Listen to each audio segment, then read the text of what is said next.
Oh, di ba? Ang daming concern sa akin ngayon ah.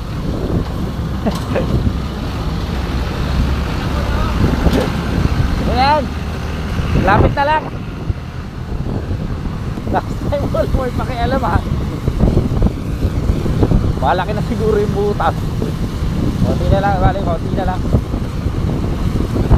Ay, sa wakas. Thank you Lord. Simula pa lang bumuhos. Yun lang. Nakaparada.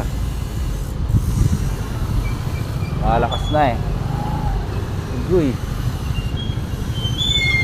Tayo dyan.